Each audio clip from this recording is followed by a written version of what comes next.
नमस्कार, मैं संजय सकलानी। आप देख रहे हैं गढ़वाल टुडे सच की आवाज़। भारतीय जनता आप देखते हैं कि यहाँ पर परेड ग्राउंड में अभी काफी धरना प्रदर्शन चलने शुरू हो गए हैं आम जनता और पीछे भी ये धरना प्रदेश के रूप में ये जाने लगा है। कहा कि और हमारे साथ कुछ बहनें मेडिकल जी जो अभी धरना चल रहा है ये स्वास्थ्य कर्मियों का, तो इनकी क्या मांगे हैं, क्या परेशानी है, क्या दिक्कत है, हम इनसे जानना चाहेंगे। बहन जी नमस्कार, क्या कहना चाहते हैं, क्या बात हो रही है? हम लोग यहाँ पर आज सामूहिक धरना प्रदर्शन करने आए हैं जो एक दिन का है। सचिवालय का हमारी कूच होगी। इसके बाद हम लोग यहाँ पे करीब 14 साल से हम लोग इस लड़ाई को लड़ रहे हैं। हमें 14 साल हो गए हैं। सरकार हमारी अभी तक नहीं सुनती है, ना कांग्रेस सुनती है, ना बीजेपी सुनती है, ना कभी कहती है कि तुम केंद्र के हो, कभी कहती है तुम स्टेट के हो। तो हम लोगों को यही एक उलझा रखा है कि कभी मतलब हमारी कोई सुनवाई नहीं है। तो हमारे इतना बड़ा संघ है जिसकी कोई सुनवाई नहीं हुई है। हम अपनी मांगों को लेके आए हैं आज तक कि हमें परमानेंट किया जाए, हमें एक्स कैडर दिया जाए और समान वेतन समान कार्य दें। जिनके पद नहीं है उनको कैरेट दिया जाए, मतलब एक्स कैडर की उनको दी जाए, और जो बीमा है वो दिया जाए। समान वेतन की जो नियमिति है वो हमें दी जाए, 10% हर वर्ष बढ़ाया जाए। पर सरकार हमारी कुछ भी नहीं सुन रही है। बस हमें कहती है हाँ ठीक है, हो जाएगा हो जाएगा हो जाएगा कहती है, लेकिन होता आज तक नहीं है।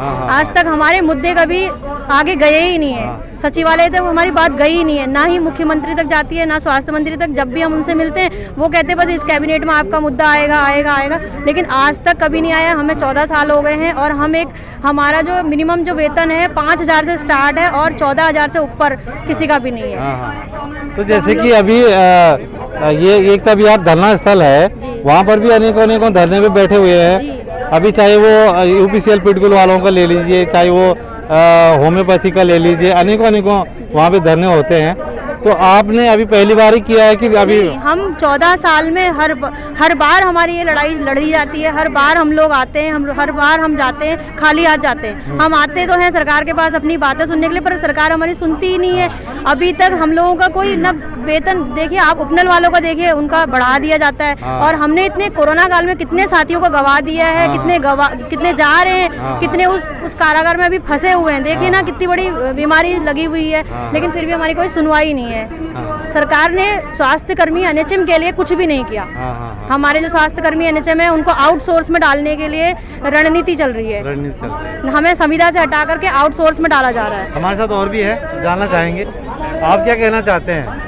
देखिए मैडम ने जो बताया वो सारी प्रॉब्लम्स तो है ही, बट एक चीज़ है, कोविड काल में हमने जितना काम किया है दिन रात, उसके लिए हमें कोई प्रोत्साहन राशि नहीं मिली और कभी श्रेय तक नहीं मिला। प्रोत्साहन राशि तो छोड़िए, हम कम से कम कहीं श्रेय तो दे दे गवर्नमेंट, इवन वो भी नहीं मिला। दिन रात लोग घर नहीं गए, हम लोग घर नहीं गए अपने।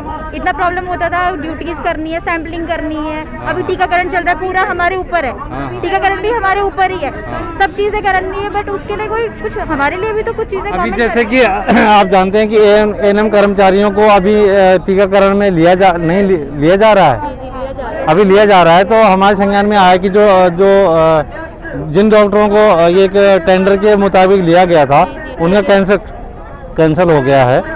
तो अभी वो मतलब कहीं भी और भी नहीं देखने को मिलते हैं। ये बात दूसरी है कि किसी के अपने क्लिनिक हैं, किसी के कोई कहीं काम कर रहा है। तो सीएमओ ऑफिस से ये आदेश सुना था हमने कि जो टेंडर के हिसाब से डॉक्टर रखे गए थे उनकी सेवाएं अभी स्थगित कर दी गई थी। तो क्या कहना चाहते हैं, क्या वजह रही जो उनके टेंडर कैंसिल हुए, क्या बात? इसीलिए कि हमने अभी जुलाई में हमने प्रदर्शन किया था, 9 दिन का हम लोग हड़ताल पे बैठे थे। तो उसमें हमारी यही मांग थी कि जो आउटसोर्स में उनको वेतन उनका 15,000 होता था, उनको मिलकर के जो कट के मिलता था 8,000 मिल रहा था। तो हमने उस मुद्दे को रखा था कि आउटसोर्स को हटा करके उनको संविदा पर लाया जाए। तो उन्होंने वो आउटसोर्स हटा दिया था, मतलब उनके आगे जो ठेके प्रथा थी वो हटा करके उनको संविदा पर रखा गया था। पर उनका वेतन मुझे लगता है कि अभी बढ़ा नहीं है। वेतन उनको वही कट के 7 या 8,000 मिल रहा है शायद। हाँ 7,000 मिल रहा है। और बाकी अभी कल राज्य स्थापना दिवस है, उसके लिए भी प्रेशर बन रहा है कि हमें काम करना है। ठीक है, हम काम करने को तैयार हैं, हम काम करेंगे भी। महाअभियान चल रहा है, हम उसके लिए काम भी करेंगे, पर सरकार हमारे लिए भी तो कुछ सोचे। हम अपने छोटे छोटे बच्चों को छोड़ के यहाँ पर आए हैं। हमारे कई साथी ऐसे जो पूरा परिवार जिनका कोरोना में तबाह हो चुका है, उनके बच्चों को देखने वाला कोई नहीं। सरकार ने उनके लिए भी कुछ नहीं किया है। और श्रेय कौन ले जाता है? परमानेंट अधिकारी कर्मचारी ले जाते हैं और काम हमसे लिया जाता है। और अगर हम काम के लिए मना कर दें या हमारे घर में कोई आपत्ति या परेशानी हो जाती, कोई दिक्कत आती है, तो सरकार हमसे सीधे हमें बोलती है कि स्पष्टीकरण दें, आपका वेतन काटा जाएगा, हमें छुट्टी नहीं दी जाती है। हमें बहुत मतलब हमें दिवाली में भी बहुत विरोध के बाद छुट्टी मिली है, हमें दिवाली भी छुट्टी नहीं मिल रही थी। तो इस तरीके का हम कहना चाहते हैं कि सरकार हमारी कुछ सुने, हमारी मांगों पर कुछ गौर किया जाए कि हम जो बेरोजगार, पढ़े लिखे बेरोजगार हैं, आज जो यहाँ पर आए हैं, सरकार से भीख ही तो मांगने आए हैं कि हमारी पढ़ाई का कुछ तो हमें वो मिले जो हमने आज तक गंवाया है। हमारी उम्र भी जाती जा रही है।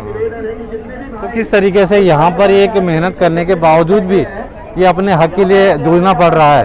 कैमरा पर्सन दिवाकर के साथ में संजय सकलानी, परेड ग्राउंड, देहरादून।